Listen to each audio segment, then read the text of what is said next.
Oh, we're fired up. If you could see him, and that was Nat, our stage manager. He was laying out all the goods, and we've got some good stuff coming up for you in the next 2 hours. A good Saturday to everybody. Your questions, your money. Let's call it your questions, your business. I'm Dagan McDowell. We've got some great advice for you. I'm Liz McDonald. In this hour, we're going to be taking your questions with a special focus on starting your own business. If you've got any great business ideas, in the works, call us. We want to hear from you. Starting one, running one, growing one, being successful, and, well, just being fired up about it all. But first, a quick look at some of the major headlines that are in focus this morning. Well, firefighters continue to sift through the rubble in the Italian city of L'Aquila, the site of that terrible earthquake on Monday. Another body was recovered from a collapsed building today. That brings the death toll to 291. Anti-government protesters in Thailand storming a convention center this morning. Leaders of China, Japan, and South Korea were supposed to meet there to discuss North Korea, but instead had to be airlifted to safety by the Thai government. And there's yet another pirate attack in the Gulf of Aden now. A U.S.-owned and Italy-flagged tugboat was hijacked this morning. NATO says the tugboat has a crew of about 16 people on it, 10 of which are Italian. Now, we're going to be keeping a close eye on this developing story for you. But for you, there are so many aspiring entrepreneurs out there, but the biggest hurdle is often startup money. So where can you find cash for your big idea? How do you get it going? What are some of the best ideas out there right now in this economy? Jeff Calcagno, and Jeff, correct me if I'm wrong. I hope I said your name. Jeff Calcagno. Calcagno. It's Calcagno. Thank you, Got that Jeff. G like lasagna. All right. Jeff, it is a pleasure for you to be here. It's great to see you. He's a principal and Kaufman Fellow at Scale Venture Partners, and he has got some answers for you. Jeff, because you focus on medical and healthcare related venture capital, but the firm that you work for also does a great deal of technology venture cap. I want to know, just kind of set the stage for us. When is it appropriate for somebody to go out and get venture capital financing?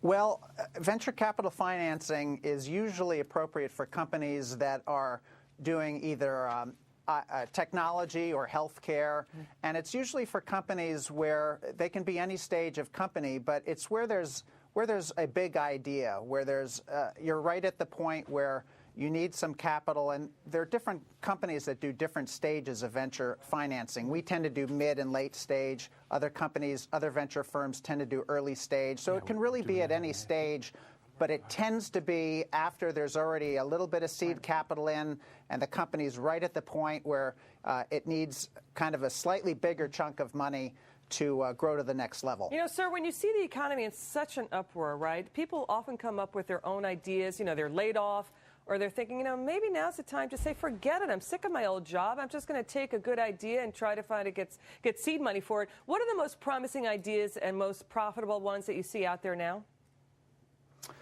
Well, we're seeing a lot of great ideas out there now. One thing about our country, obviously, is innovation is really something special here. And we're seeing great ideas, often ideas now that can save other people money. In other words, so I cover healthcare specifically, and so we're seeing companies come in with ways that are going to save the government money, save Medicare money. For instance, we have a company in our portfolio that's targeting drugs to treat Alzheimer's disease. Alzheimer's disease is a horrible disorder. 5 million Americans suffer from it, costing $100 billion a year. If you can get a drug to target something like that, it's going to not only be a great advance for people, but it's also going to be a huge savings. So anything basically that can save other businesses or the government money are particularly in vogue now. Are the companies that you deal with, Jeff, in your portfolio? How much hiring are you seeing out there? Again, we talk about. I mean, this is part of the important engine of this economy. It's been hard. The venture capital industry, as you know, is a relatively small industry. We put out about $30 billion a year as opposed to the hedge funds, which are 50 times that. And yet the venture capital industry accounts for about 9 or 10% of private jobs.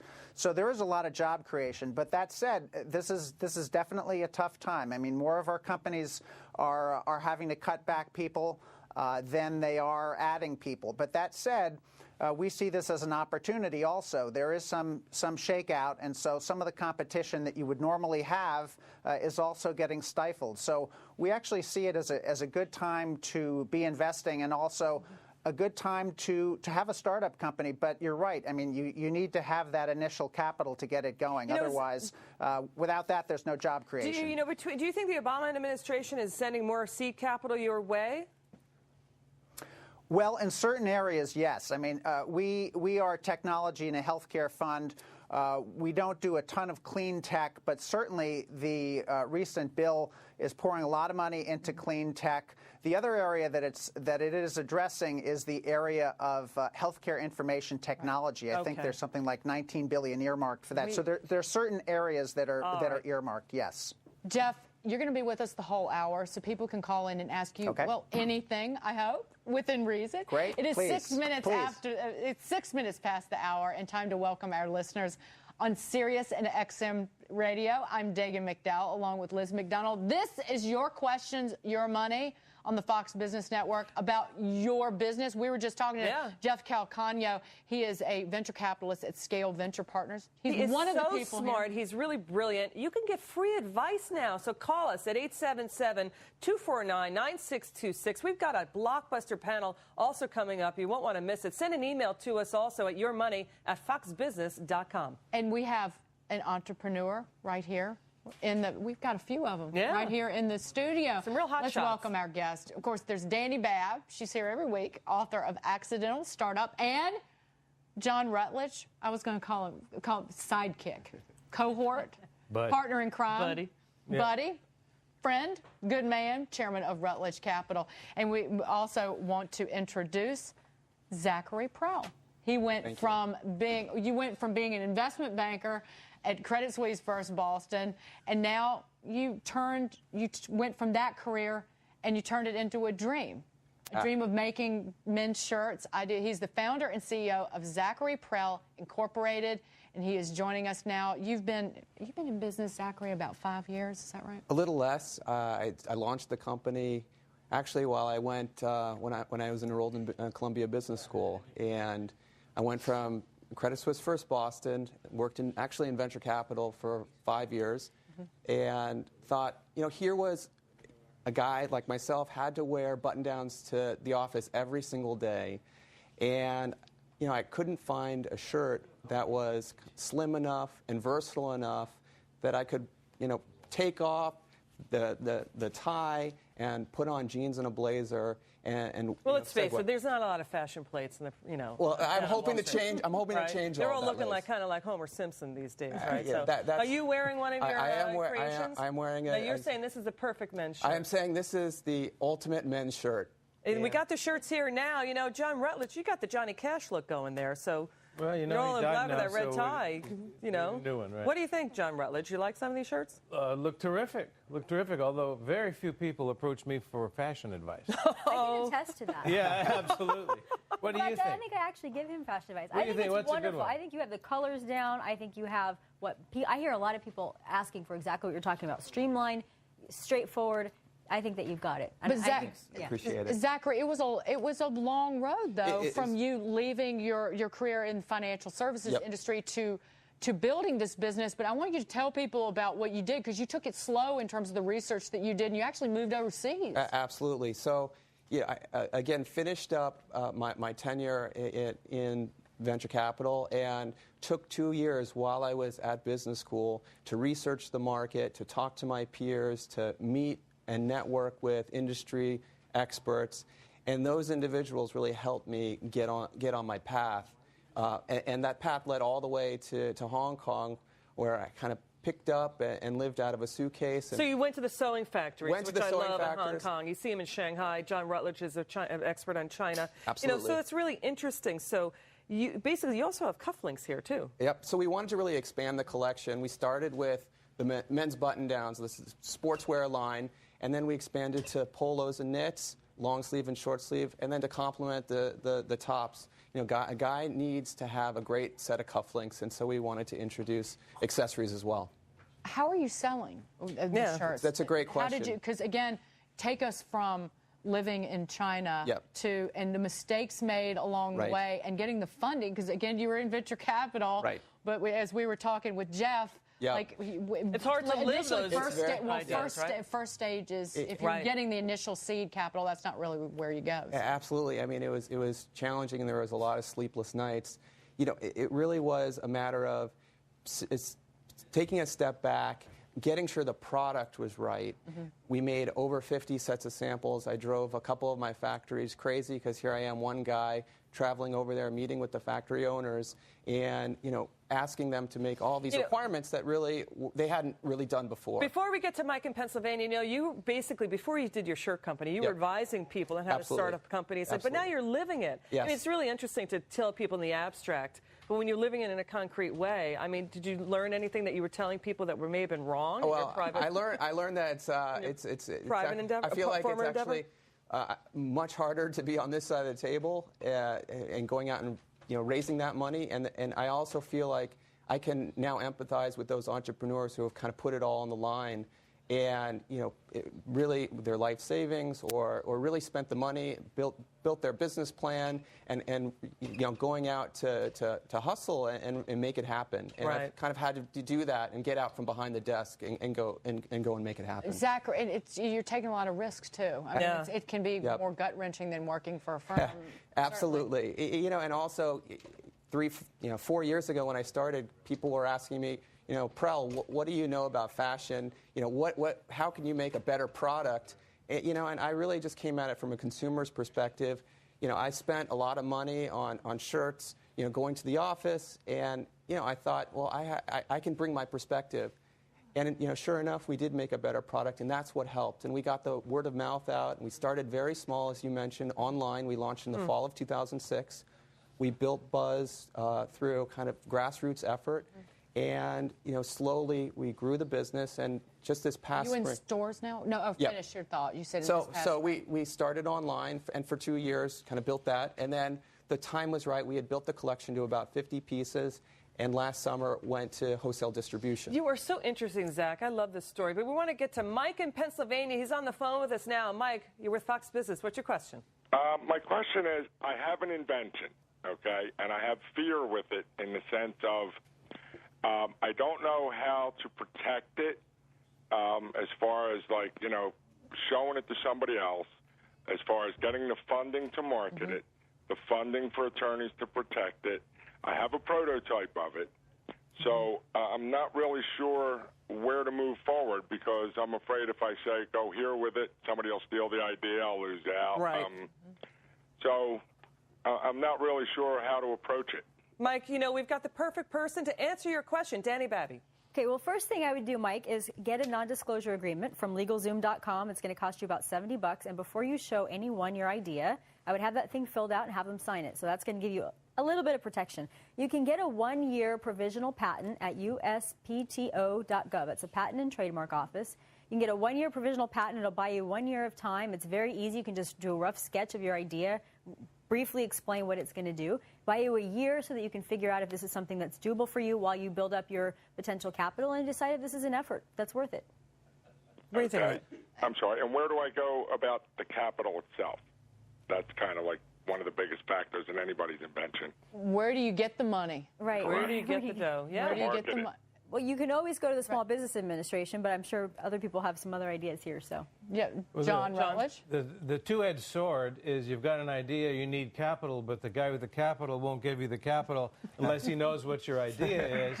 Everybody wants. I totally understand, Mike, your frustration with that. Problem is most ideas for things you can produce don't ever get produced and don't amount to much unless you can actually deliver them. So you need the execution to happen. If you can get the patent that Dani's talking about, that's a wonderful thing to have. Problem is you also have to worry about whether someone else did it before you did. So there's a patent search idea happening there too. And I think you need somebody that you trust who can help you through this process. Sometimes it's a local lawyer. Sometimes it's a local accountant, maybe a manufacturing guy.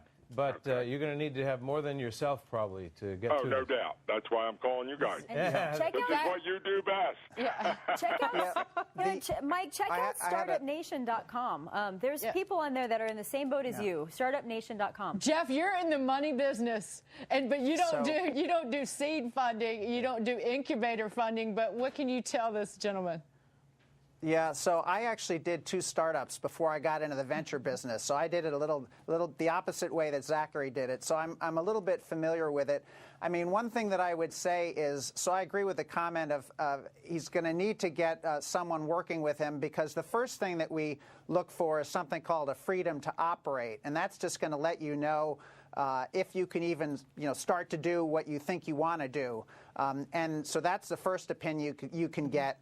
And then the next piece of it is actually getting the patent itself. So I do think you might need to go to someone just to see if you can get a freedom to operate in the space that you want to go into. Yeah, just clarify what Jeff's talking about is there may be other guys that are doing it or have patents for this, that if you just lob in a drawing or a sketch, you're going to be treading on their territory, and then they can come after you later. That's a good point. For violating their patent. And the USPTO will check that out, too. Absolutely. Great points. Absolutely. Stay right there. I'm overwhelmed with the amount of information I just learned in the last 15 minutes.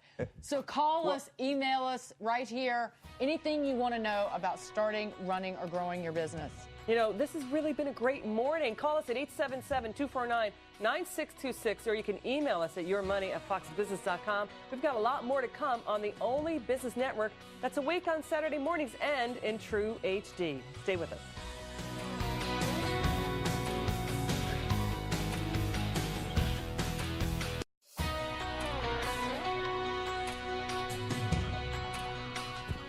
You know it's going to be a hot couple of hours because we kept talking about starting a business and funding them in the break.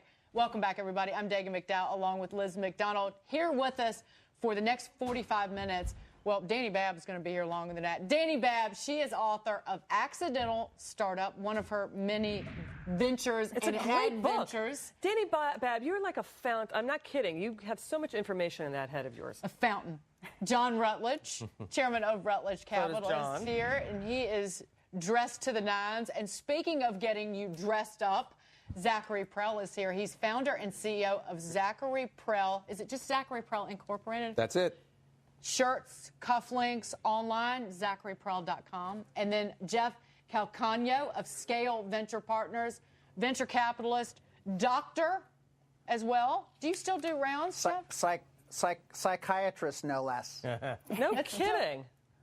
But again, he focuses on medical technology, venture cap, but he can pretty much talk about anything about funding your business. We've got a couple of emails that we want to get to. Yeah, this one is from Jeff in Oregon. He writes, I opened a service business a year ago when the bad economy started. I seem to be growing to where I know I will need to hire 1 or 2 employees with bad credit, though. Now, loans are not for me. How or where can I get a grant to grow my business as a sole proprietor and be able to afford to hire more workers? Dani Babb, what do you say? I would say check out mdba.gov, first place, and I would check out grants.gov, second place, if you're not looking at actually getting something credit-based. But I would ask you this, and that is, can you open a corporation or an LLC or something that would have its own employee identification number? You could use that then to apply for new loans and then be qualified for up to $500,000 with no credit history. It's the new you, right? What the Yeah, F? you get a whole Exactly. is the You new get a whole new yourself. number. Danny tell you where to get the money. I want to tell you also that maybe you don't need the money. The fact that you're in a service business means you don't need raw material, work in process, finished goods inventory, warehouses, and all that. Maybe you can get one of your customers to pay you up front, and you can front the salaries of these people. And if you can do a short enough deliverable and a fast collection, you don't have to borrow a lot of money to do that. And the less capital you can use to start a business, the more you can put in your own pocket at the end of the day. So somewhere between these two ideas, maybe you can hire a couple of those good people. And maybe you don't need employees. Right. Well, Zachary, Good point. Right. How did you balance funding versus growth in the early years? Yeah, I mean it was a challenge. I mean, I used my savings. I had, like I said, worked for 10 years, and so drained my savings account. ran up a couple credit cards, which didn't feel great. Scary, right? It's scary, and Draining. it got to the point where the business had grown beyond what I had initially budgeted, and our inventory levels. To John's point, I found myself needing to order more product, and so it was time to bring on an investor, and so kind of spent the better part of last year kind of going through that process. In China, Zach's got a problem because China has no source of working capital for middle-sized companies. Yep. So they need Zach to find a way to finance their float on their inventory to produce your goods. That makes that a lot tougher than it would be here. It is a very challenging But process. the production costs are that much lower. Where do you produce in China? In a town called Sumjun. That one I don't know. It's right outside Shenzhen. Okay, so it's Guangdong Company. That's obviously where the great boom started. They're also having huge numbers of businesses now moving out, going to Vietnam and other places, which makes me think maybe you can break somebody's spine and renegotiate a contract. Well, they're consolidating their factories, and so even when they're closing factories, then they're moving brands together. So there still is a challenge to get the goods made. So quality too. It's quality. And coming up, Jeff will be front and center. Jeff Calcagno is here. Venture capital question, funding your business. You get ready, Jeff. We've got so much more straight ahead. More answers to your questions. This is the Fox Business Network, the only business network in true HD, even on the weekends. It's really something. Stay with us.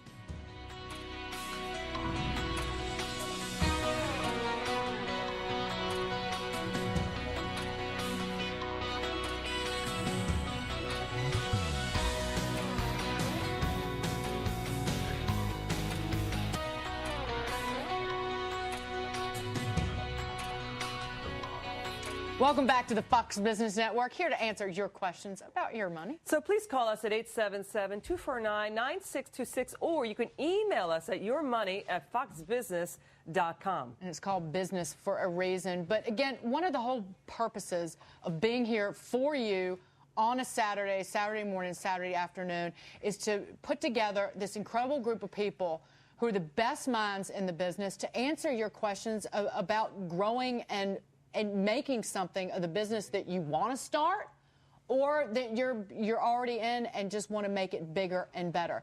So here we have a segment. We're going to try and do it every week. It's called The Pitch. So in the future weeks, I want people to email us. If you have an idea that you want to pitch in front of a top venture capitalist or entrepreneur, somebody who can provide you funding, you let us know, you email us, and we will bring you on the show and have you in front of some top minds, and they can tell you whether it's a yay or an or a nay. But again, this is something we want to do in weeks to come. But right now, on the phone, we have Tom Snyder, who has a pitch. He's looking for ideas on how to find capital. And Tom, thanks for being here. So Jeff, listen up. Jeff Calcagno is on here from Scale Venture Partners. So Tom, go ahead. Hit us with your pitch. Thanks so much for having me. Just absolutely love the show. You guys do an excellent job every week. I own a small business in a market that really seems ripe for consolidation. So we're thinking about the feasibility of pursuing the acquisition of a couple of our competing businesses in our market. We know we'd need venture capital to do that. Actually, I owned a company that was an acquiree several years ago. So having been through the process, I know that there's a need for venture capital. But I guess my question is, because we have absolutely no idea how much, what kind of information would a VC need to determine whether or not they'd want to invest in a roll-up like this? Do you need a fully fleshed-out business plan with all the numbers, or do they just consider the idea first and then work with us to figure out? But Tom, can you tell us kind of what business it is or what it is? Yeah. We're in the online brand management space. So that includes web design, search engine optimization, the whole Web 2.0 thing. We're developing Facebook applications and Twitter applications. Okay. So, Jeff, you heard Tom's question? Yeah, what do you think, Jeff? Well, I think, so first of all, I think you're right about the important thing being the idea. I mean, I think when we first look at things, companies are born when there's an entrepreneur that falls in love with the idea. So getting to know you and getting to know the idea is a key piece of it. But the financial piece is also obviously a key piece of it because we're investing money for our limited partners. So in terms of what we'd need to see, I mean, I think we would need to see, some financial projections going out, the next 5 years, something like that. But you don't know who you're going to acquire. So I think what would be more important for us is kind of getting granular about, okay, there are these many companies out there that we might want to acquire. We think we could get it for this much, and this is how much it would return to the business. So I think, you don't need to project too far out, but you need to let us know, why you want to acquire it, what the return is going to be. Basically, how much does it cost for you to acquire a customer, and then how much does that customer return to the business? Those are sort of the things that we're really looking for. And then, obviously, how many companies out there like that are there to acquire? Good point. So those would be the areas that we would focus Dani, on. weigh in here. Jeff, I would like to, if you could answer for Tom, how would he get in front of you to begin with? How would he initiate the process of even getting your attention? Exactly. We have a bunch of different ways that we see businesses. Roughly, I think 25% is outreach. We just go out and find companies. 25% roughly is people just sending us business plans. 25% is from other funds that we know, and then maybe another 25% from intermediaries like banks. So in terms of getting in front of us, it depends on the stage. I mean, if it's a little smaller, this might be suited for something like a Keiretsu forum, which is more of an angel forum. But if you're talking about bigger pieces of money where you're getting into $2, $3, $5 million, I mean, you can just approach venture capitalists directly and send them a business plan. We look at those. We need to look at those. That's part of our business. Zach, how did you do it? Did you put a hat on your head with a propeller on it or something? I mean, I think no. I mean, it's a good question, but going through the process, knowing that when I was on the other side of the table, operating milestones were important. So to my investor, what was that first milestone? It was getting a sales showroom. So we have a showroom here that's pitching the product. Getting into Nordstrom, which is our first customer. So now we're in roughly a dozen Nordstrom. Setting those milestones to show the investor that you're actually making progress, you're saying what you're doing, and you're moving the business forward. That's important. How did you find that investor? Yeah. It's a great question. I actually helped with his process. He's an entrepreneur. Raised money with my old venture firm, Polaris Venture Partners, back in 2000. 9 years later, we've stayed in touch, and he loves what I'm doing, appreciates the business growing, and wants to be a part of building the business, building the brand. And that's talking about building a relationship, again, and sticking with these relationships. You Absolutely. never know where they might take you Absolutely. down the road. Jeff was talking about the handoff from one investor to another. That's very important. Investors are looking for who do you trust. A good friend is one way to do that. I used to look at 1,200 deals a year to do 2 deals in my business. I'm sure Jeff's numbers are about the same. It's usually about 100 to 1 or thereabouts, which means you're going to produce a lot of books before you find the right guy. But what Tom's trying to do is a roll-up, a build-up. That's a little different story. It means you need to make sure that someone has got the trust and competence to be able to pull together several businesses and manage one bigger than you've already got, too. All right. Let's talk more about that after the break, because, again, the ideas and the thoughts just keep on coming. These are endless answers to your questions, so more of that straight ahead. So call us or email. You can call us at 877-249-9626 or email us at yourmoney@foxbusiness.com. This is a Fox Business Network live on a Saturday afternoon, the only business network in true HD. Stay with us.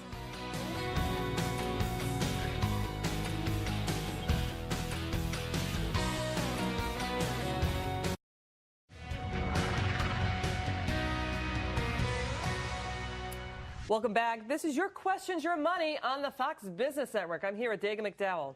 And there's Liz McDonald right here. Let's get back to answering your questions with our panel of experts. We've got an entrepreneur. He runs a men's clothing company, men's shirts company, Dani Babb, John Rutledge, and we have a venture capitalist out on the West Coast. So Bill's on the line from Michigan. Bill, go ahead, ask your question. Yeah, hi. I really appreciate the show and have big respect for John and Dani. I have a yeah, no problem. My question is that I'm kind of getting a double whammy here. My wife was a GM employee, obviously was a W-2 employee. She got laid off. I own a health insurance agency, and I'm a 1099 employee, as well as all my top earners are 1099 employees. We're trying to do a startup business with my wife, and the problem that we're having now is that to get a loan nowadays, when we were both when she was a W-2 and I was 1099, no problem. We were able to do whatever we wanted because we have great credit scores too.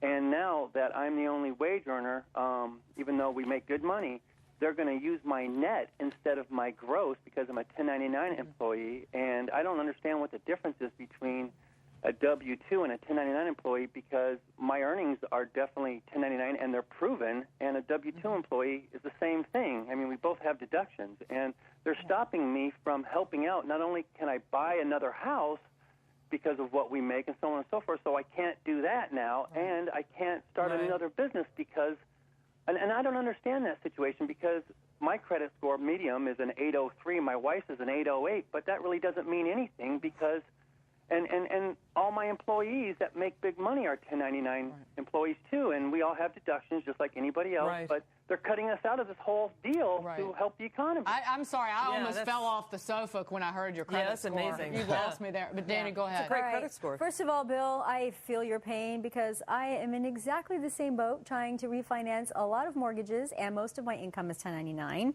And the banks look at it and say, but you could have write-offs. Well, no kidding. That's why I'm in business for myself. Hello. So I understand how you feel. So the very first thing I would ask these lenders to do is if you have any depreciation, make sure they're adding it back because underwriters, they have their heads up their behinds and they don't know what they're doing. So ask them if they're adding back depreciation. That's the first thing. Add it back into what? Adding it back into your income. That's a non-cash expense, so your cash flow is better than that. It makes it look as though your income is better, which it really is. So it's not fake. So that's the first thing I would do.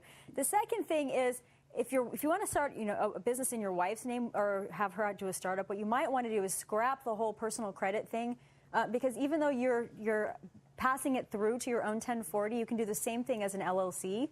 And you're getting a new employee identification number, which allows you to kind of start over, and they're not going to look at the 1099 income and so on, and then you can go to the SBA and potentially get lending. That's where I would start. That's what I'm doing myself. That's pretty great advice. I didn't think of that. Bill, the last time I had a W-2 was before any of the people on this couch were born. So I know exactly the thing you're talking about as well. Do what you can to get the financing, as Dani's telling you. This makes me so damn mad. You've got General Motors and these other companies going broke in Michigan. You're trying to find a way to climb out, and they're making it harder. We actually talked the other day about going to a company, a big company like that. Companies ought to be training their employees how to start businesses as a way of helping the company scale down and to help you get on to your next business. But fact is, when you're running a business like that, you're on your own cash flow. And you need to make sure you find ways to accelerate the cash flow in your pocket, because as Dani says, that you don't get credit for the quality of your earnings. So you got to have the cash in the drawer, and that has to do with how you deal with your customers too. But God bless you for trying. Jeff, do you have any advice here? Well, I would just echo the part about the cash flow. I mean, what we see in businesses that are growing is.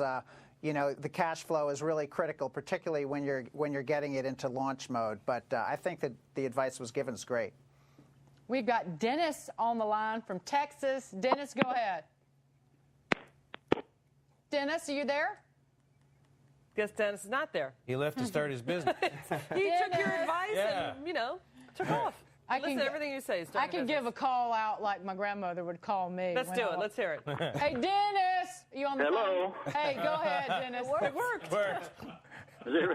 Can y'all hear me? Yeah, go ahead. I hear you. We heard Dagan. All right. I've got 4 businesses that I've been looking to start and picking 2 to start with the government grant system. I bought a grant system online. And I went through it about halfway through the book they give you. It's really, really complicated. My question is, would it be better for me to try and go through this myself or find someone that's more qualified to write it for me? And if so, who do you go to? You can get a grant writer from business.gov/finance. That will help you find someone. I think that maybe the book that you have is probably making it more complicated than it is. I've written many grants in my life, and I can do them in 2 or 3 pages. And I don't think that it has to be that complicated. I think if you're bi-curious about two businesses, you should explore both of them and just go for it. And look at also one more website you should check out is grants.gov. Dani, what's your batting average on your grants? About 80%. That's pretty great. Pretty good. Yeah. Anybody have any advice on? Because again, how do you?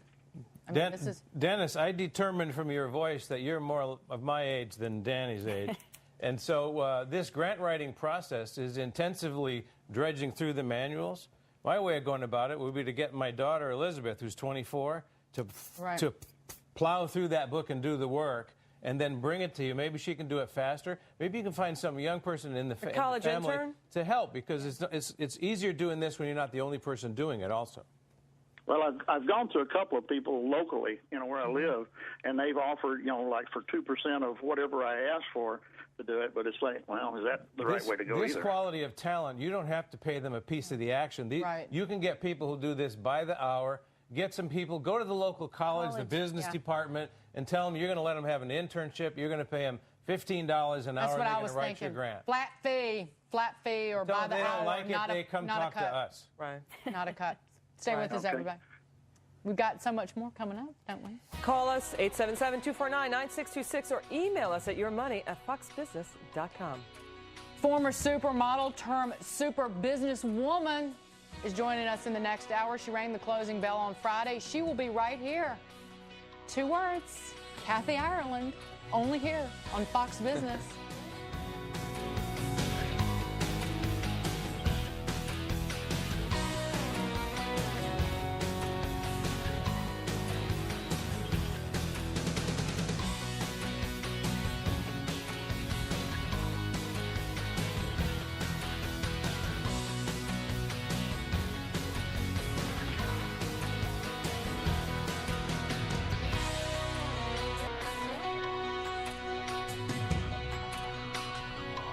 Welcome back to the Fox Business Network. I'm Liz McDonald along with Dagan McDowell. We've got experts here to answer your questions, so call us at 877-249-9626 or please send us an email to yourmoney@foxbusiness.com. This is the time to be inspired. Feel That's right. inspired. Just get out there and do something. Take charge of your life. How much do we sit around bitching and moaning about what the government's doing wrong? You said the B word. That's cable, though. We don't do that We at say all. the B word like 100 times a day. So. Yeah. I didn't think that was a bad word. Actually, I if think it's he a calls verb, me the B word it's 100 fine, times a isn't day. it? I'm sure it is. I'm sure If it's a verb, it's okay, I think. So we have an email from Maggie. She wrote in and said, my husband and I own a small business, but every time we've tried to raise some capital, we get laughed at, even by the SBA. Now what? Jeff, now what? Laughed at? Now I'm curious to know what the business is. It's an email, so we will email her back and find out. They own the business, though. And maybe it's credit related. Jeff? Do you want to follow up? He doesn't have enough information to go on. How many people have you laughed at and who have come to you for capital? You don't do that. We don't laugh at it. Yeah. We don't laugh at anyone. I mean, the entrepreneurs are our lifeblood. They're our sole form of leverage. We work with them, and when we make an investment, we consider it marriage. We're in for the long haul. So we don't laugh at anybody, and we hear some pretty some pretty out there ideas, but sometimes they end up being good. So right, again, because you were talking about marriage, so you have to be kind during the courtship, even if it doesn't wind up in kind of ended up at the altar. You never, as someone said before, you never know. I mean, it's Zach, a small world. And, somebody said, it may have been Mae West said, they call it, I don't think it was, but marriage, they rightfully call it an institution because sometimes you get hauled off to an institution. I mean, some ideas are just patently wacky. Yeah, right? I mean, I can. So you should know in your gut level not to take an idea and try to bring it to market, right? I think you got to put your heart on your sleeve and go for it. But at the same time, the product has to be differentiated. It has to resonate with and venture firms are very different. Some focus on technology, some focus on consumer products. So you have to find your right audience, first of all. And then second, you really have to make sure that your product is differentiated from the other brands, for example, or Before other you products. start putting your whole life behind it. Yeah, that absolutely. makes sense. That makes How sense. is your shirt different? So it's a great question. I mean, a couple things. There's 5 design points that I took a step back and said, from a caller perspective, guys in the morning, look in the mirror, whether consciously or subconsciously. Do I button that top button or do I unbutton it? Way too much man cleavage.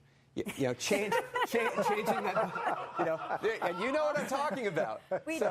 So tweaking that button spacing. Another piece, a slim athletic cut, so you don't have too much excess fabric in the shirt. If you want to wear it untucked, it kind of hits mid-tail, mid-pocket when you're wearing jeans. Now, let me tell you something. You know what Rolling Stone did a about. story, and it was funny, about hedge fund managers, how they woke up every morning and looked in the mirror and thought they were Brad Pitt. So I take your point about man cleavage very well. You got the neck hole right at the top and the buttons in the front. Yeah, That's I mean, two it's also good. To the email, can I just first of all, I think marriage contracts should always be renewable after 2 to 3 years. I just had to get that in there. But I have a feeling that maybe one of the issues may be collateral based. I don't know how long ago you tried to get the loan. But at some point, you had to have 50% collateral or 50% equity in the business to qualify. That has now changed to only needing 10%. So if that was, a couple weeks ago, I would try again, first of all. And second of all, every bank has different things that they'll bring to the table. So I wouldn't just check out one bank. Just because it's SBA backed doesn't mean the bank doesn't matter. Yeah, that's a good point. Jeff, I have a very strange question, but it's on my mind because Zachary was talking about appearance. When you meet with potential companies that you might invest in, how important is it the way that they look and present themselves when you first meet them? It is important. We'd like to say that we're these people that just focus on the idea and see through all the other stuff, but it's important. I mean, as I say, you're going to be in a relationship with these folks, and when you meet, the person has to be sort of presentable. They have to be articulate. They have to be able to get to their point. So the appearance is actually very important, not in terms of how dressed up they are, but just how they carry themselves. Do they make the point? And those kinds of things. In fact, when I was an entrepreneur, I read a bunch of books on it just because I think it's critical. You only have an hour with the person at most, so you have to make the most of it. The biggest source of failure in businesses, from an investor's point of view, is the entrepreneur being somebody different than you thought they were when you got together to do the deal. Right. So to Jeff's point, it's very important how you make that impression. And rather than dress up and try and look fancy or rich or something, you want to reveal who you really are.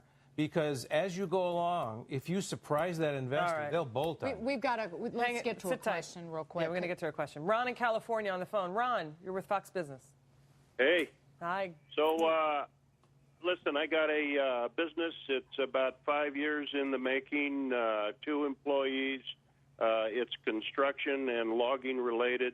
It's a service company that works on heavy equipment, and we're out there in the trenches.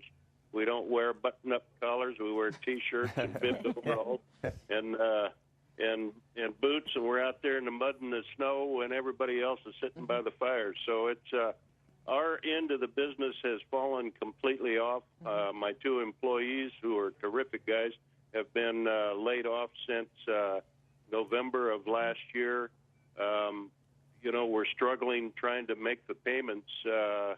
And I made the crucial mistake of maxing out credit cards, trying to keep these guys working and paying for parts and stuff. So my problem is that I can't get capital to keep this thing afloat, even though all of our inventory, all of our equipment and service trucks are paid for. The shop is paid for. I have plenty of equity in my home, and so I tried to get an equity line of credit through Countrywide. Been with them for 8 years. We've got about $200,000 in equity in the home. I've had to supply 3 years. You want me to stop talking? No, Ron, we've got a lot of information, and I think we can answer your question. You're looking for funding, and you want to know where to go. and Countrywide said no to the line of credit. Well, they didn't say no, but you've got to provide so much documentation. So much documentation. 3 years worth of taxes, and even now, we've waited for over a month. All right. What do you do, Dan? Go to check out two banks. They just started doing HELOCs again last week. Comerica and Wells HELOC Fargo. is a home equity line of credit. Yeah, he had mentioned HELOC. So go check out Comerica and Wells Fargo, and whoever you have your business financing with. I would also talk with them. I'm assuming you've already been to the SBA, right, or been to a bank about SBA loans. Oh yeah. And what are they saying? That's kind of a funny deal. The first thing they do is they hang up on you about 4 times, 5 times, and then you finally get somebody that'll send you a package, and kind of like the guy in Texas, you got to deal with trying to read through this thing. Everybody wants to charge you. The interest rates on credit cards have doubled. They went from 9.9% to 18.9%. So it's tough. I've gone to Bank of America, gone to Wells Fargo, gone to HSBC has the best deal right now, I think, for small businesses. All right. We can keep addressing that question after the break. We want to take a quick break. So much more. We've got more than an hour left. Don't go anywhere. Stay right there.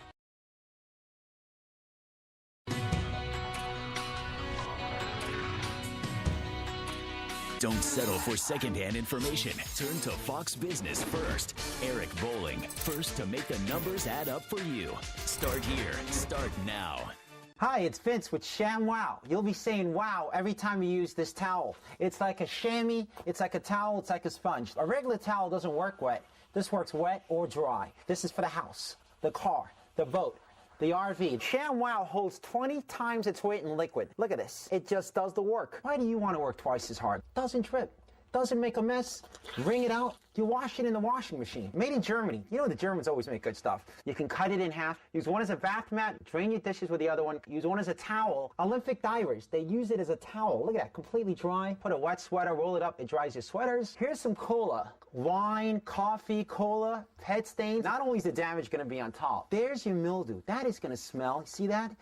The most absurd. We're going to do this in real time. Look at this. Put on the spill. Turn it over. Without even putting any pressure, 50% of the cola right there. You follow me, camera guy? The other 50%, the color starts to come up. No other towel is going to do that. It acts like a vacuum. And look at this. Virtually dry on the bottom. See what I'm telling you? ShamWow. You'll be saying wow every time. I can't live without it. I just love it. Oh, my gosh. I don't even buy paper towels anymore. If you're going to wash your cars or any kind of vehicle,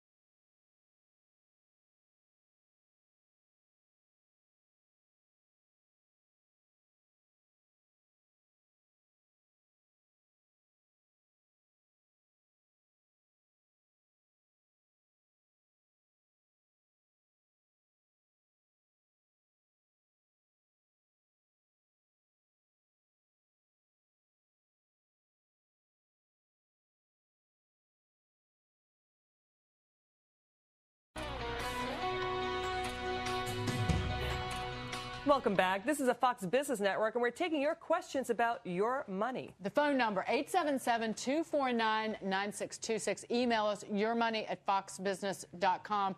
But we've had some incredible people with us in the last hour, and we just wanted to say thank you and kind of touch base before we move on to the next hour. But Jeff Calciano is here from Scale Venture Partners. And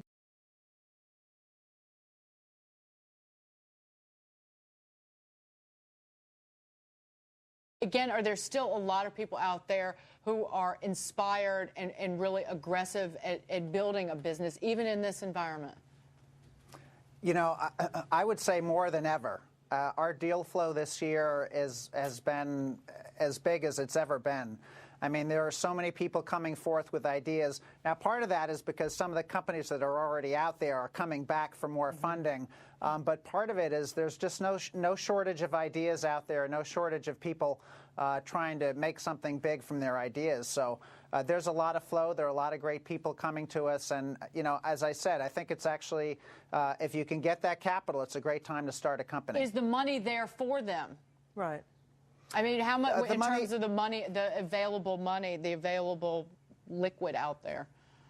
Yeah, the money is available for them. I would say the pace of investments in new deals this year has slowed, but as I say, they're still on the order of $30 billion that will go out, and investors, probably 600 venture capital firms that are going to invest in 3,000 companies. So, the money is there. The bar is high, but the money is there for good Dani, ideas and good people. Jeff was talking, it's really interesting earlier, I asked him one of the most promising ideas out there, and he was saying, startups that, show the government or companies how to save money. Are you seeing that too? I'm seeing how to save organizations money. I try to stay out of the government pretty much, but how to save companies or people money, absolutely. How's your, Zachary, we didn't really ask you in terms of the growth of your business. Yep. How is it? Because you're in Nordstrom. How many Nordstrom stores? We're in about 12 now, and in total about 35 stores. And the strategy has really been to go into premier locations in the big cities, offer the product as an innovative, new, fresh product that can help bring consumers back and shop and offer that value proposition to the consumer. How do you get the feedback from the customer to know how to make modifications? I mean, that's a great question. I go into the Nordstroms. We do a product knowledge seminar. We work with the sales staff, offer that information that they can pass on to the consumer to really explain how the product is differentiated. And now today, the challenge really is getting guys to try on the shirts and getting guys to understand, to see and feel the difference, because there really is a difference here. And this, I know I'm biased, but this is the best fitting men's sports shirt on the market today. That's what you need, a man who believes in his business that much. That's what it takes to succeed. Jeff, what were you going to say? I'll try one. Can I try one? No, most shirts are shaped like kites, so I would love to try one. You're the prototypical candidate, so I'm happy to send a shirt out to you. Just go to 3000 Sand Hill Road, you'll sell 1,000. See, Jeff, that's the pitch. See, when you pitch that business, when you pitch it to stores, you say, most shirts are shaped like a kite. Mine is not. Right. It makes you look sexy, and we don't see your man. Right, and I mean that's what it. That's what it boils down to. If you look great, you feel great. We want to create that product that's going to help guys. You've been terrific. Zachary Prell and Jeff Calciano of Scale Venture Partners. Thank you both. Dani Babb and John Rutledge aren't going anywhere. Up next, we have Kathy Ireland. She went from the pages, the cover of Sports Illustrated, to building a business that grosses well north of $1 billion a year. Hear from her. You won't want to miss it. Stay with us.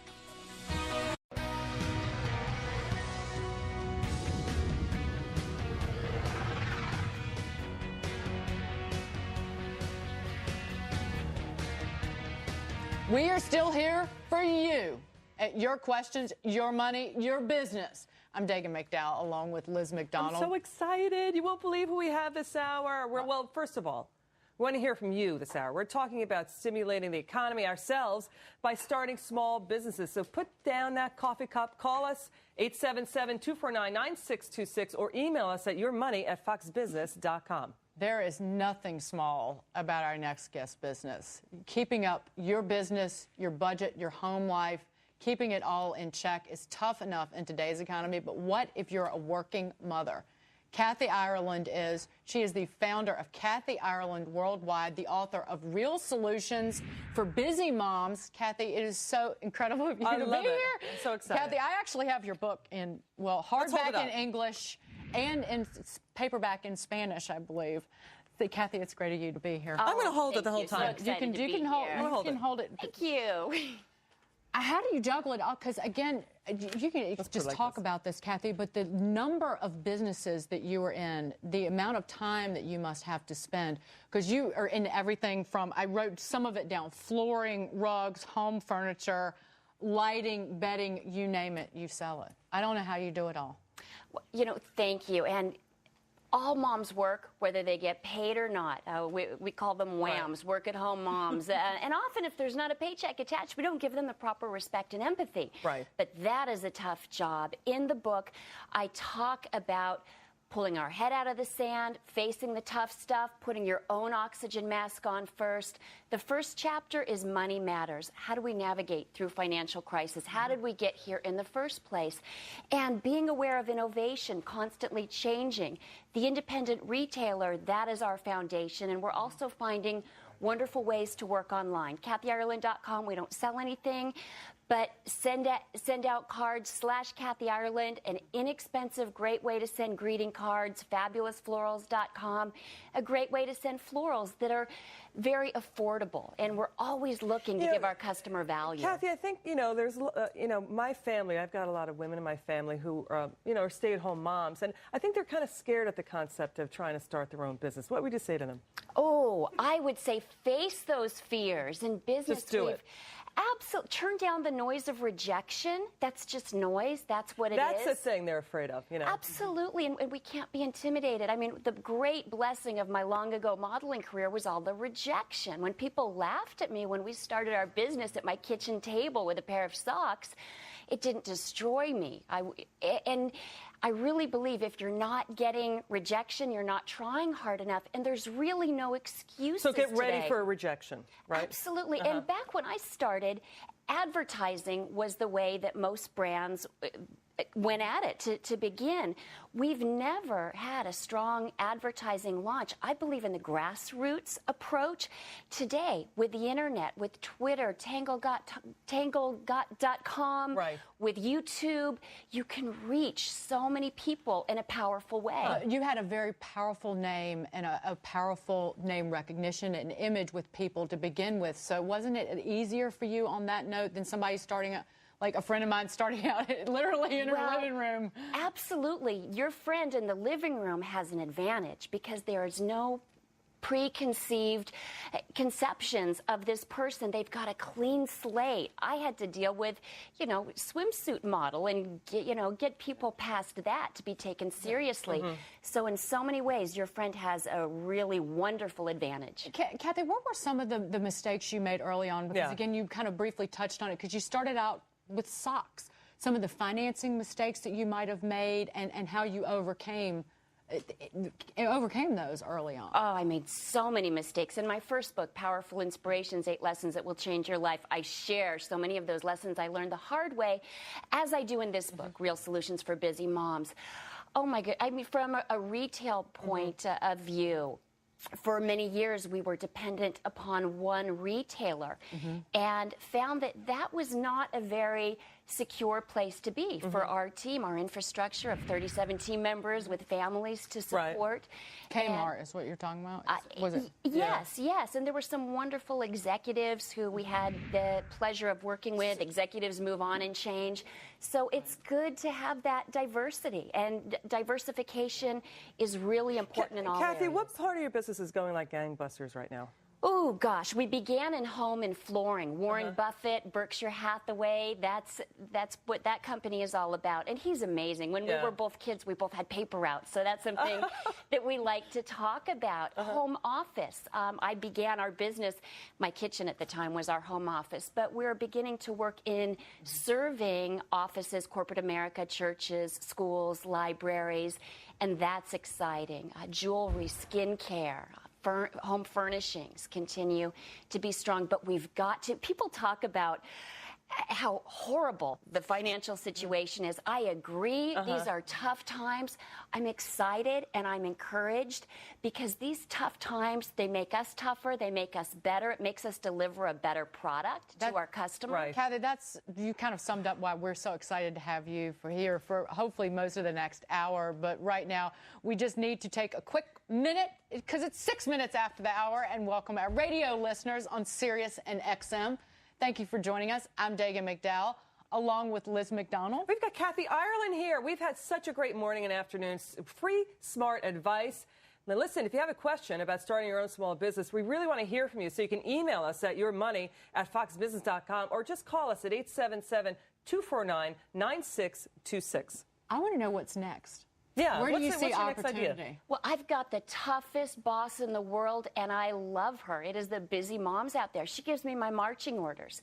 But again, business is an area where we're working to serve in just everything that is needed in that area. We're working in the area of technology, and that's exciting. We've just always got to be a step ahead of the curve. What I love about your story is because my father worked for Vogue Butterick, so I was always around sewing machines. You have to say that slower because I know Vogue patterns because my grandmother, my entire family made clothing from Vogue patterns. We went to fabric stores growing up. I grew up in fabric stores too. My mom made all of our clothes. I loved that. Yeah, and so, you know, what I'm curious about is sort of your life experience, your childhood experience, took you from the kitchen to making socks. And then you expanded it into, you know, rugs and other textiles, right? So you basically took what you loved and what you knew, right? Business in design. Since I was a little kid, my first job, 4 years old, selling painted rocks for my wagons. And our mission for our company, finding solutions for families, especially busy moms, that crystallized when I became a mom for the first time. Little things like taking a shower became a luxury. I don't know if Elizabeth Taylor knew when she developed white diamonds that she was giving moms a solution, because shower in a bottle, I can't, okay, I showered today, we're okay, but so many times I've had to do that. There's just not time. I know, that makes sense. I didn't think of it that way. Did you, Dig? It's pretty funny. Well, if you're working 12-hour days, sure you need a shower in a bottle. That's a solution. I like the way you put it. It's a solution. Kathy, when you started just with socks, did you? That was not a licensing arrangement. You were actually in the business of helping manufacture those stocks, right? But are your businesses now more licensing arrangements? Well, it's typically. I mean, that's what it is referred to, but it is very different than the typical licensing arrangement. Nobody's buying a product because it has my name on it. If they're buying it for name recognition, it's because we have that trusted relationship, that connection. I'm involved every step of the way, from design sketches, turning those into CAD drawings, to distribution, shipping, sales issues. Kathy, you know, we've got, you cover so much. Well, we've got all the, and I work with a great team. Oftentimes, women, we try to do it all. We try to do it all ourselves, and it's okay to ask for help. All right, set the scene for us. We've got a lot of women at home who really probably want to start their own business, and they want to probably know, you know, what was your panic attack moment? I mean, what was the time when you had to, like, leave the smoking wreck of a, you know, business relationship behind you? What was your most scariest moment? Oh, gosh, there's been so many scary moments, and again, you gotta face your fears.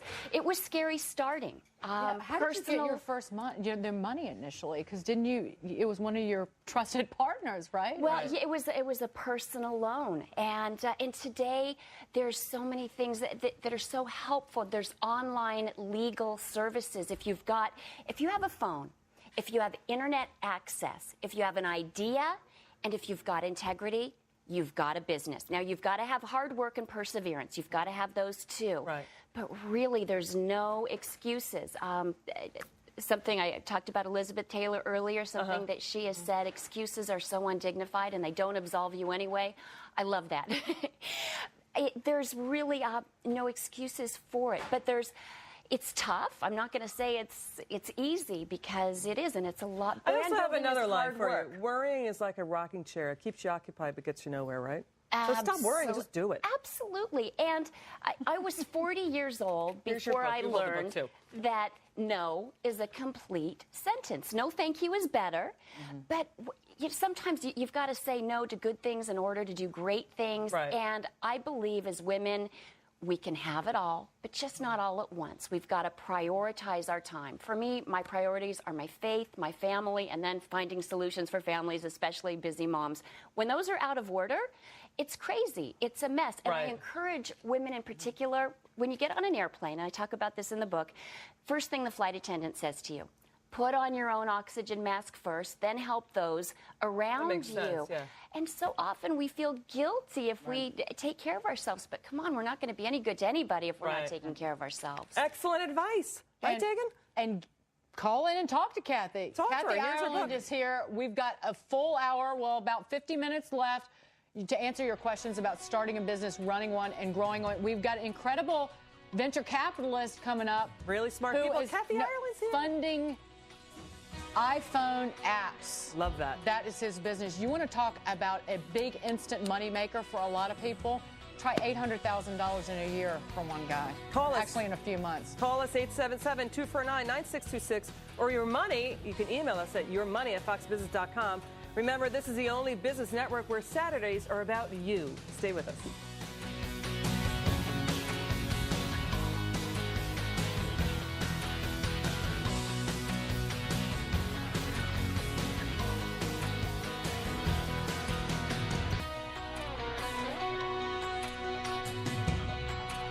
Welcome back. This is the Fox Business Network. I'm Liz McDonald along with Dagan McDowell, and we want to hear your questions about your money. This hour, or what's left of it, is about running or starting your own business and, doggone it, just being inspired and having no fear. That's what we're here to talk about. Call us at 877-249-9626 or email us at yourmoney@foxbusiness.com. Kathy Ireland, she needs no introduction. She is a... Let's just start with what you are rather than what you aren't anymore. Because people always start with what your last career was. Let's talk about she is a businesswoman. She runs a giant business. She is in everything from flooring to furniture and she's a mom, she's a wife, and she happened to be a former supermodel on the cover of Sports Illustrated. Kathy's going to be here. And we also want to bring in another special guest, Matt Murphy, a partner of Kleiner Perkins Caulfield and Byers in Mountain View, California. And we're going to get to, Matt, I want to pick your brain in just a second. Thanks so much for being here. Dani Babb is, of course, still with us, author of Accidental Startup, one of her many ventures, and John Rutledge, chairman of Rutledge Capital.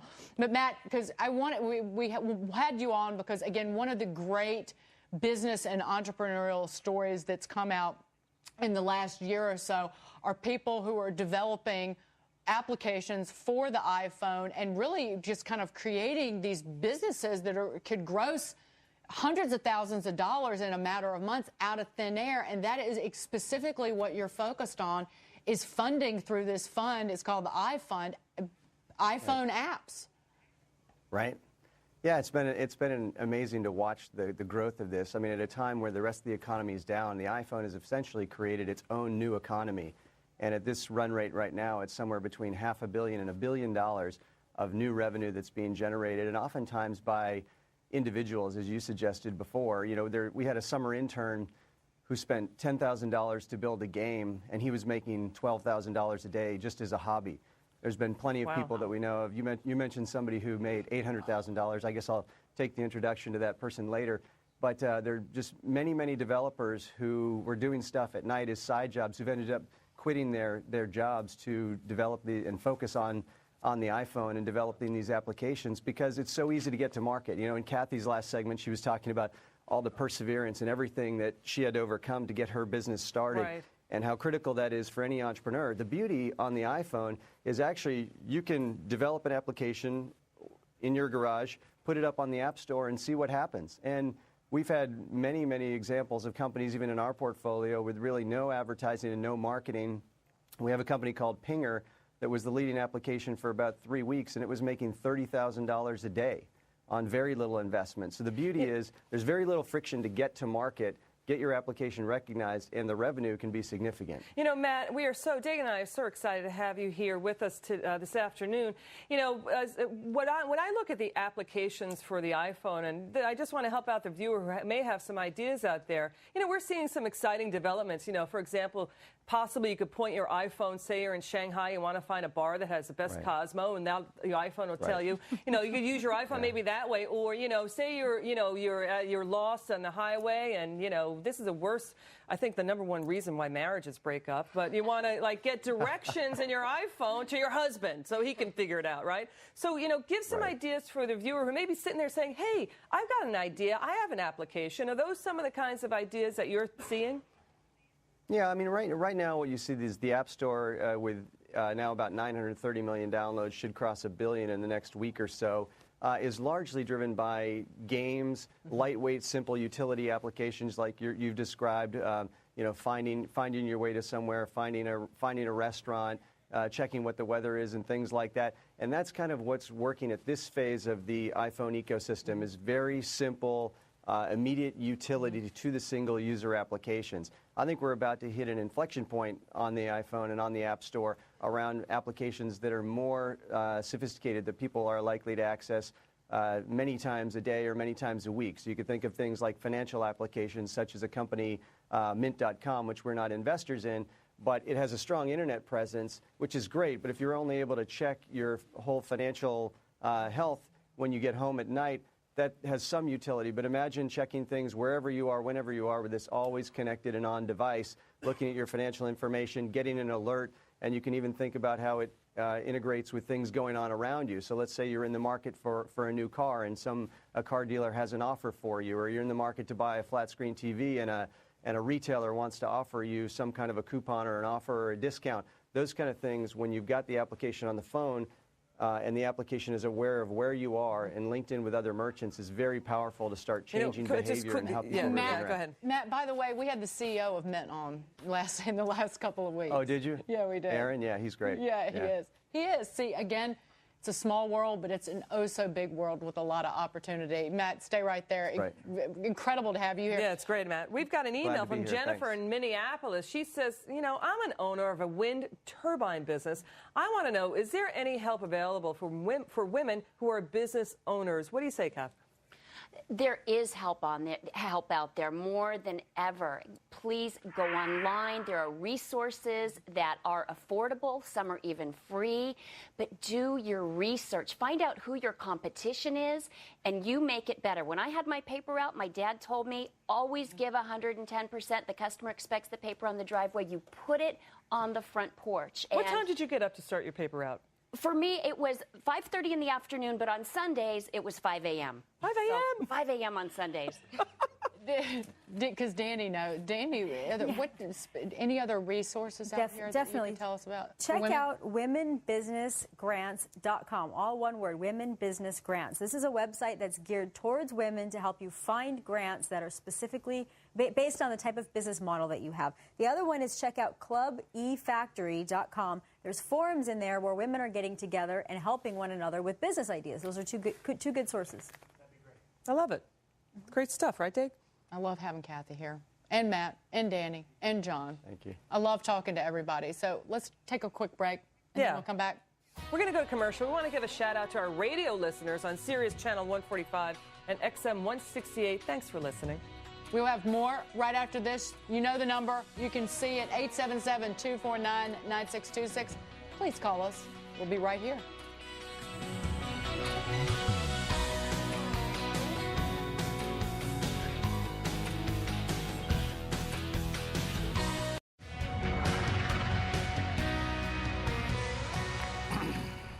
Hi, everybody. Welcome back. I'd throw out one of those mini Pearl style howdies, but we're up. I'm sure you're already fired up. You don't need to. Just do it. No. Shatter the glassware in your house. I'm Daga McDowell, everybody. And I'm Liz McDonald. This is the Fox Business Network. We want to hear your questions about your money and specifically about using your money to start a business. So please call us at 877-249-9626 or email us at yourmoney@foxbusiness.com. And our very special guest this hour, Kathy Ireland. You know her name, her books, all of her products that she sells. From you might have a rug in your home, some furniture. You name it, Kathy is in it. How much is the business gross now, Kathy? It's like over $1 billion a year, and $1.4 billion was the last number I looked at. Wow. We've been so humbled by the support of our customer. She's been extremely loyal. Got to get it right for her. Absolutely. She wants. You are so savvy again, because remember, it's always about the customer. And also here for you this hour, Dani Babb, as always, John Rutledge, with a big smile, and Matt Murphy of Kleiner Perkins Caulfield & Byers. He oversees the iPhone. So if you want to know anything about developing an application for the iPhone, he is your man. So call in. But right now on the phone is Kat in Colorado. Kat, what do you want to know? Go ahead. Hi, ladies. I have been listening to y'all for a couple weeks now, and I am unemployed, and I'm going to create my own income and put my little business plan together. And I took Dani's advice and had looked up the SBA Expresso probably a couple weeks ago, and it looked like it would probably work for me. And yesterday I went on to download the applications. It's no longer there. And I'm wondering if there's been a change in those loans, or maybe I need to go to a different website. I went to the SBA.gov. No, you went to the right one. They're in the middle of changing this loan because it used to require 50% collateral, and it's only going to require 10% collateral. So they've taken the information off the website temporarily because it's being updated. But here's where you can go instead that will help. Go to clubefactory.com. These guys, and also clubenetwork.com. These guys will actually help you help you get the loan if you want it. But they will give you the information that's not currently on the SBA's website. Do they charge a fee for that, Dani? They do not. It's for free. Yep. What kind of business are you starting? Is she still on the phone? Yeah, well, my love is in textiles. It's kind of weird that she had Kathy Ireland on today. I love it. Well, ask Kathy a question. You got Kathy here. Yeah, my education is in interior design, but looking at the market, I keep seeing the discounters are doing well and the Family Dollar stores, etc. And so I'm thinking along the lines of rescue, renew, and recycle clothing. Cool.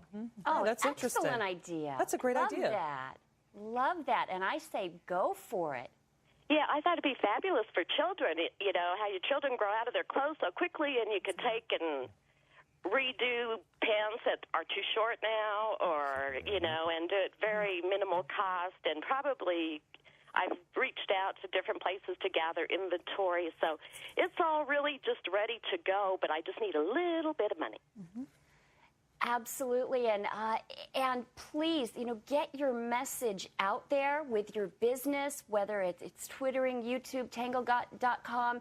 Get the message out to people. It's wonderful, and I applaud you for that innovation. It's exciting. I think it's a service that people will really want to use. And please don't be discouraged. If anybody naysays you, when you've got passion for what you're doing, just use that as a fire to just ignite your actions forward. You know, Kathy makes some great points, but Dani, should this lovely lady protect her idea in any way? Is that important right now? I don't think with this particular idea. This is an idea that Trademarks, is I wouldn't say common, but it's got principles that are already kind of founded out there in the consignment market and in changing, tailoring, and that sort of thing. There's many new distribution channels you could go after, though. Matt, you weigh in here. We're talking about textiles and reusing textiles, but I know you want to. I know you have something to say. Well, I mean, we generally in venture capital, we invest in technology businesses. We at Kleiner Perkins Caufield and Byers have a green tech practice, and we've actually moved a lot into things like recycling and so forth. We have a company called Recycle Banks that helps municipalities build their own recycling programs.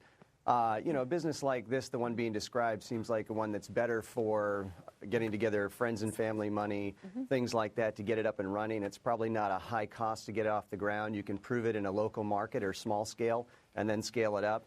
But generally, venture capitalists either want to invest in things with technology or that can get to large scale relatively quickly. Yeah, but you gave us ideas on how to get that money. John, you want to say something? Right.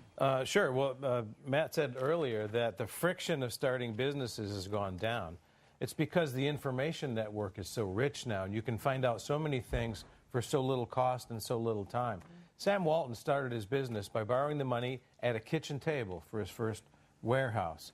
Today, information's available everywhere. That means you don't have to work all the time. You can work from anywhere.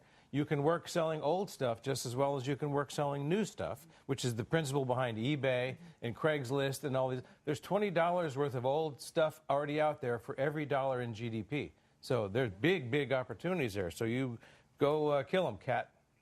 Kill him, cat. Yeah. Don't kill the cat. Just kill him, cat. Good advice. And banks typically, banks want to loan you money when they know you don't need it.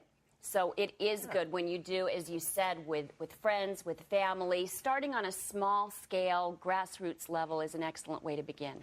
There's always a starting place. Don't you can that's start right. just one person, $1 at a time. Get out there and do it.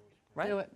Just do it. Keep those calls coming, emails coming, 877-249-9626. Or your money at foxbusiness.com. This is the Fox Business Network, the only business network with Saturday hours. Stay with us.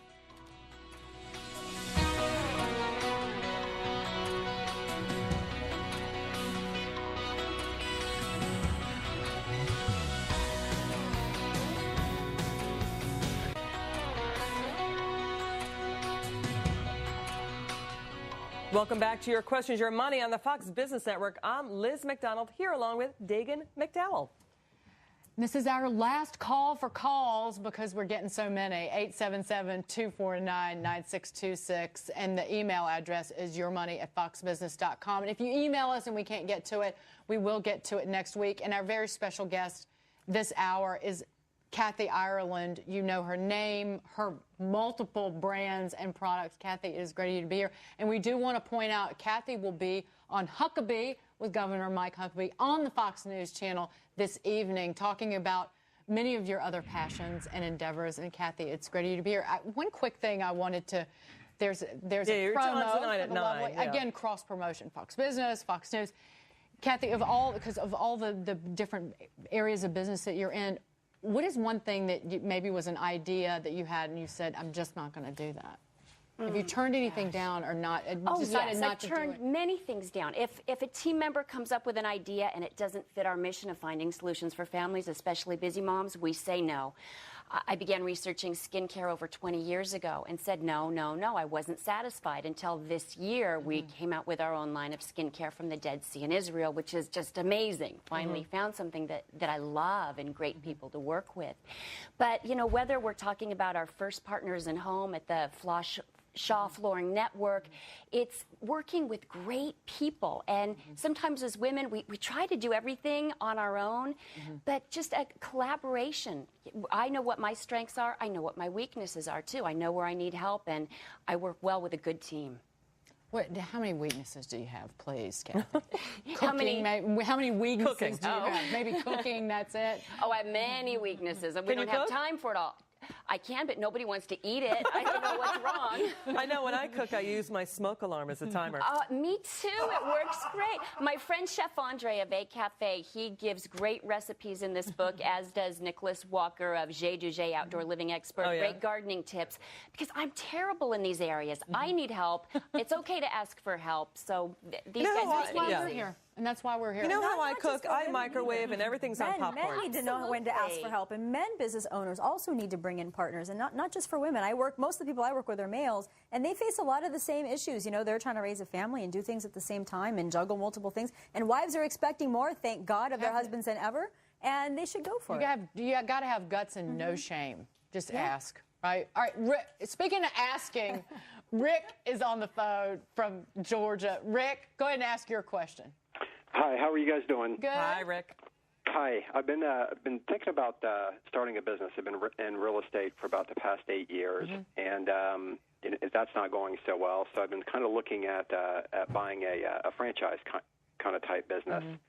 And I was wondering how banks are going to look at financing for a franchise versus if I were to just maybe kind of get an idea and try to create the business on my own.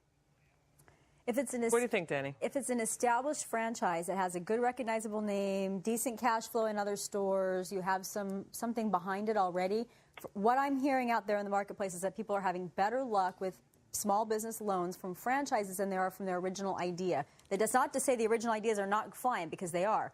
Franchise offers that as its one benefit. John, tell me how to judge a good franchise. Like, what are the basic elements that you need to look at if you're looking at a certain franchise? What do you look at? Well, by a long way, the most important question is whether it's something you'd want to go there to be the customer. Franchises are all about branded businesses that are spread across the country. So if it's an International House of Pancakes, where I used to be one of the shareholders, everybody knows the blue roof. Everybody knows where you get the pancakes on Sunday morning. But these franchise deals, it's not about the money. You know, it's a big company franchising to a small individual. They don't need money. They have more than you do. What they need is you to have skin in the game. Sometimes those companies themselves will finance your franchise. They'll do the real estate for you. So don't think you have to provide all the cash. Different companies finance franchises in different ways. So look at a bunch of them, but only among brands where you really believe in the product. There are a great number of websites out there that only cover, I mean, again, in the world of technology, that they just write about franchises. Right. And they've got incredible blogs. I believe Blue Mau Mau is one of them, but I've been reading Blue Mau Mau. But they can give you a lot of information about various franchises in case you're interested. And I would like to put out there, too, years ago, people talked about networking. I really believe in connecting, making a real connection. And just to put out there to any of your listeners, if anybody, they have a business question they would like to ask at a later date, if it's a short question, to please Twitter me. If they have a resume they want to send, we have an infrastructure of 37. Nobody leaves, so we don't have any opening positions right now. But we work with so many different companies, from retail partners to manufacturers. So if you've got a resume, please send it to kathyireland.com, and we'll work through it. We can connect with each other and build those relationships. That's what it's about. We have an email from DJ in New Jersey. He writes, I'm unemployed and want to start my own business. The only debt I have is my mortgage. How do I get started? Danny, you need an idea. Yeah. Yeah, you need to figure out what you're passionate about, what you would give up your free time to do, what you'd give up some of your family time to do, because it's going to take some of that. Take all of that stuff, take what you know, take what you're passionate about, and try to figure out where your niche might be in the marketplace. I would recommend always, with any new business, starting with the low-cost scenario, which might mean online, staying away from brick and mortar if at all possible at this particular time, and just really go by what you're good at and what you love to do. Matt, quickly, are you seeing anybody getting into developing these iPhone apps that maybe doesn't have that much of a technology background, but they train themselves and figure it out just because they have an idea of something that they would use and want? Yeah, I mean, that's part of the beauty of the iPhone is Apple built this beautiful SDK that makes it very easy for people that are not that sophisticated from a programming standpoint to build applications, or you can hire resources for relatively cheap. And compared to some of the other businesses we're talking about here, a textile business or a franchise business, those businesses often require hundreds of thousands of dollars to get off the ground. And if you pick a wrong product, that money is lost. The beauty on the iPhone is that basically you can spend, if you can do it yourself, you spend nothing to get it out there. And if you're wrong, you haven't lost any inventory costs, any carrying costs, any building of buildings, anything like that. So your cost to get in the game is so low, and you immediately get customer feedback. You don't have to build it up and then figure out whether customers like it or not. You can spend $0 to $10,000, get it out there, and immediately you'll know whether you have a hit proposition or not, and then you can move on to the next one and kind of do it serially instead of build up and go for a big bang moment, which is always much riskier. Yeah, that's a good point. As you said, it is a new economy because of this one device. That's right. It's unbelievable. Right. All right, we've got Mark in Massachusetts on the phone with us. Mark, you're with Fox Business. I'm with Kathy Ireland and Dani Babb, John Rutledge, and the lovely Matt, who's got the iPhone app ideas out there. iFund. There you go, from Kleiner Perkins. Mark, what's your question? Hi there. How you doing? It's good to be with you. Dagan and Liz, always watching you. Great job. And good to have Matt there. And Danny and John, two good-looking people, not just good-looking people on TV, but very professional and great ideas and advice. So I'm not John, not off air. Even John with his Johnny Cash look. Go ahead, Matt. Ask your question. Okay, I'm a nurse in the Boston area, and I've been looking at this for about 15 or 20 years and wanted to put it together. And what it is a well-being coaching kind of business for at-home assisted living. It's a lifestyle, health style group that looks after a targeted audience. It's the elderly, independent singles who seem to fall through the cracks. And what happens, just a typical scenario, these people have means, they have their own house, they're doing well, but they're alone, and they break their leg. They go to the hospital.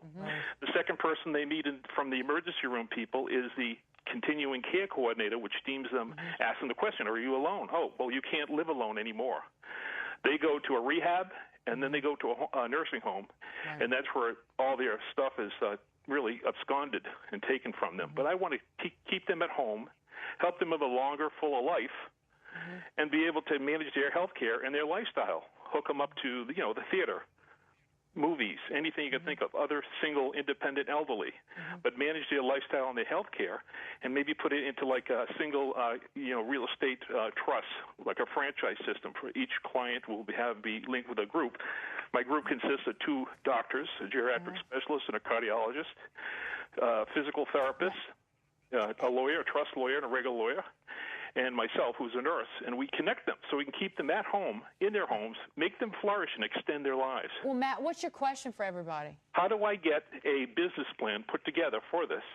And where do I go to find a template or some way to make the plan up? I've talked to the people, and I kind of want to put this together and get moving. Right. I have two sources for you. By the way, I love this idea.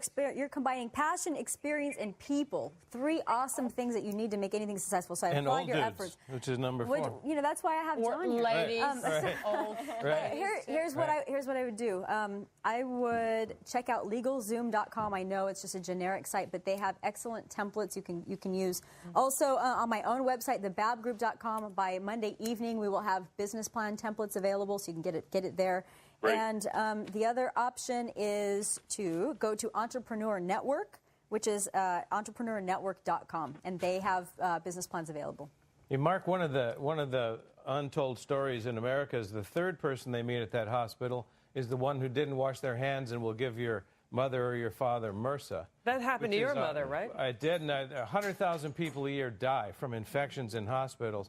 I think this is a wonderful idea. It's wonderful because people can stay in their homes, but also you can run this a lot like you'd run a home security company where you have wires and information into the homes and people traveling around. So you can take care of a lot of people for not much money. And the baby boom is just getting into the zone where you've got a huge population bump coming. You'll also find business plans at Venture Capital Handbook and other places as well. But this is a wonderful idea. And it's certainly an idea that's ripe for technology. We've received about 4,000 business plans for the iFund, about 10% around healthcare. And I've seen some ideas like this, but haven't seen anybody actually put it together. There you go. I think we just heard Great Matt idea. say he's going to finance your business. Right. Send us the plan. We have to say goodbye, but some final words. Oh, from this Kathy has to everybody. leave us now. Oh, thank you so much. It's been wonderful to be here. And yes, I love your idea. In the book, I talk about those of us who are in the squeeze generation, people who are caring for parents as they're getting older and raising children at the same time. And this is a wonderful solution. It is. My grandmother, her life lasted a great deal longer than it would have because she had people at home taking care of her rather than winding up in a nursing home. Yep. Yeah. Yep. And there are an awful lot of caring people out there to do that. Kathy, it was so terrific. So great to see you. you. Get Kathy's book. Here's Kathy's book, and again, you Real can Solutions for Busy Moms, Simon & Schuster. You want to buy this one. You want to talk about busy because you can catch Kathy later tonight with Mike Huckabee, Governor Mike Huckabee. Huckabee's the show. It's on the Fox News channel between 8 and 9 p.m. Eastern. Busy indeed. Kathy, thank you so much Thank for you, being Kathy. here. Thank you. Happy Easter to you. Oh, happy Wonderful. Easter, happy Passover. Exciting time happy of year. period. You know, Dagan's getting charcoal in her Easter basket. I want you to know. Charcoal? No, I just made that up. That's what Liz got me. I think bad, very bad. No, but it's all good right here. Good news, great insight. Buy this book. And how to run or start a business. Stay with us, everybody. We'll be right back.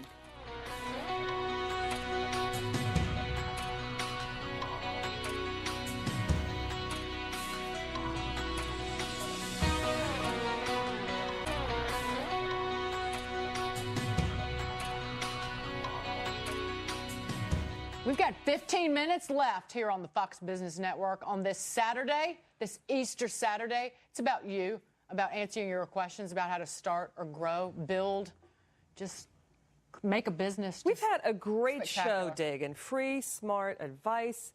I don't know why anybody would not want to tune in. And inspiration. That's right. Really inspiring. Passion. Kathy Ireland here just now. Great ideas. We've got special guests, Dani Babb, John Rutledge, and Matt Murphy with us.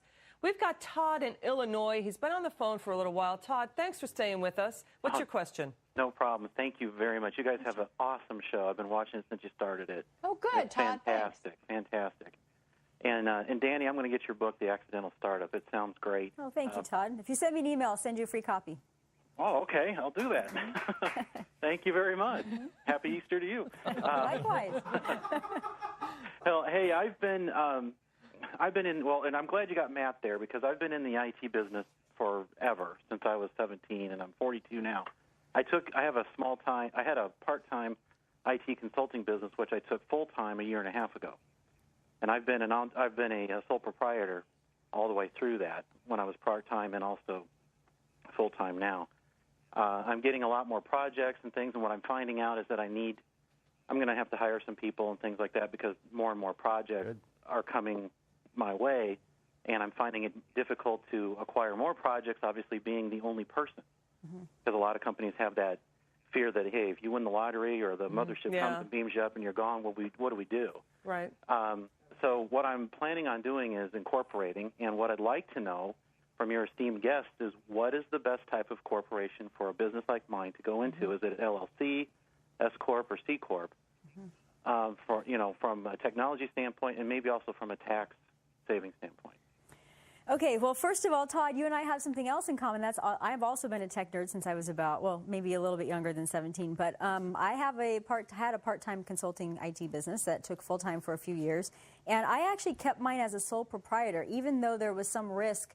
Companies lose their database, they try and blame you or stuff like that, which can be a problem. I actually went and bought an umbrella policy instead of doing an LLC. I have one. You have one? So what are you? Yeah, I mean, I honestly, unless you have some significant concerns beyond what you've said, I would continue. Best tax benefit is the structure that you're in now. Next best one would be LLC, which of course then gives you another layer of protection. But in the tech business, I'm not quite sure why you would need the next level. I just was wondering if there was more of a, from a liability standpoint and also, of course, from a tax saving standpoint, Todd, if there was any benefit to it. Todd, I think the most important thing is, will your customers trust you to do business with you? And a sole proprietorship, doing business as a name, your name or anybody else's name, will work just fine to do that.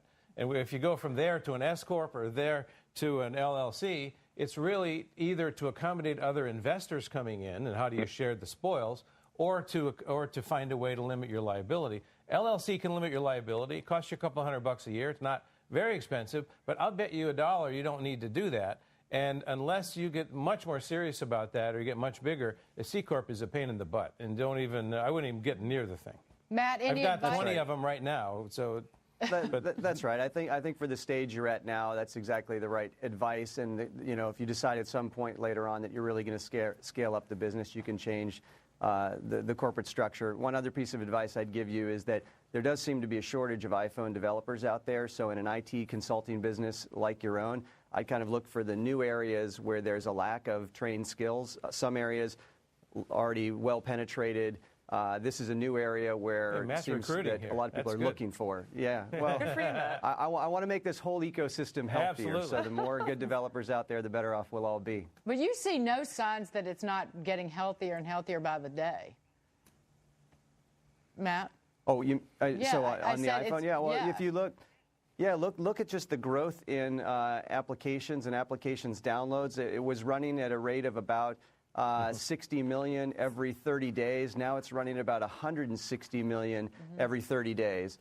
So it's 2.5x up since when it first started, and continuing to accelerate. The number of applications is up over 30,000 now, and again ramping daily. So there's just a lot of opportunity out there. What about some BlackBerry apps? Please. Yeah, well, BlackBerry launched their app store. I guess it was last week, and it's a start. I think the whole mobile ecosystem was broken for a long period of time. None of us could get the applications. The beauty of Matt's advice is he's telling you how to start a business with no money. Right. This is a world where everybody's looking for money.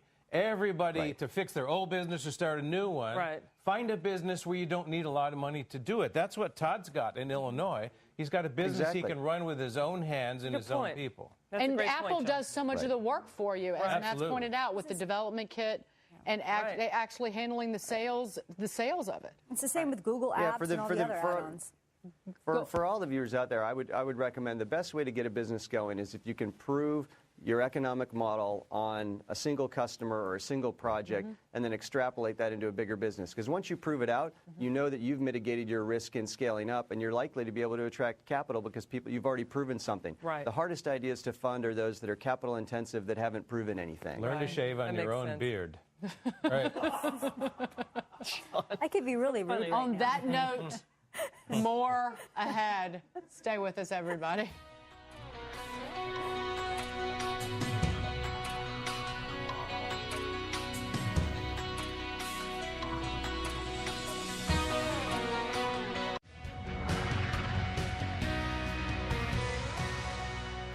Welcome back. I'm Liz McDonald along with Dagan McDowell. This is the Fox Business Network. I'm sad because we only have a few minutes. It's a great show. It's terrific. especially since you're here and because Cindy is here on the phone in Nevada. Cindy, go ahead. Quickly ask your question. Hi. I currently own a business in Illinois. I have for going on 14 years, and I'm located in Nevada, which is where I run my business from. I have everything in place in Illinois. Smart. I'm starting a branch here. I've already created an LLC and an LLP. I don't even know if it was necessary. But how do I know whether I'm better off to go ahead and get myself a regular office in place and take out a loan and maybe franchise or sell off little branches where I'm still in control but other people are pulling some commission also? I just don't know what to do next. Well, Cindy, we'd have to know more about your business to really get under it that way. But it's a cleaning business. It's a residential cleaning business. I have 2 branches in Illinois right now. That's a heck of a good business, you know, and I think that in terms of borrowing money, getting facilities and all that, my approach would be as late as humanly possible, because in the market we're in today, when you run out of cash, you're dead. And so having some cash in your pockets that can protect you from tough times is good. Taking this and expanding it, you need to find someone who you trust, who can run each one of those little facilities for you, and then run a branch of group people out through them with the same systems and IT facilities you use back in Nevada. And you can take that and franchise it all across the country if you find the right entrepreneurs. Yeah, I'm running my California businesses from New York City with a group of people there that are working out of their own homes virtually, which keeps my costs low, keeps them happy because they can sleep and do whatever the heck they want during the day. And the business still gets done and work still gets done and everybody still makes money. So Offices that's what I would do. are very 20th century. Yep. Right. Well, speaking of, the 21st and the 22nd century, Matt, it's been a real pleasure. You've been terrific, here. Matt. Very smart. Thanks. It's been great to be here. Matt, anything you want to add? By the way, you asked about good BlackBerry apps. Do try an app called Shazam. It's on the BlackBerry and the iPhone, but my advice to you also is to get an iPhone. It's a great world to go out and experiment with all these applications. So just have fun with it, and I think it's only going to get better and more exciting for everybody. Get it in corporations more. Is that the future here? Yeah. They're definitely doing more and more to support corporate support for the iPhone. So I think you'll see that penetrate more and more. And oftentimes, just like companies like Salesforce.com, what happens is a user base within a corporation starts using it, and then corporate IT can't resist it anymore. And I think that's what we're seeing happening here with the iPhone. And by the way, there are like 300 of the Fortune 500 companies have already developed some kind of iPhone application, so it's already started. Great. And thank you, Matt, for being here. Matt Murphy with Kleiner Perkins, Caulfield & Byers, and the iFund. It's about getting started. Again, no fear, no hesitation, inspiration, and a big thank you to our guests Dani Babb and John Rutledge with us in the studio. And again, excellent work. And again, Matt Murphy. Happy Easter, everybody. Have a great weekend. Thanks so much for being here. It was terrific being with you. We will be back come a Monday morning.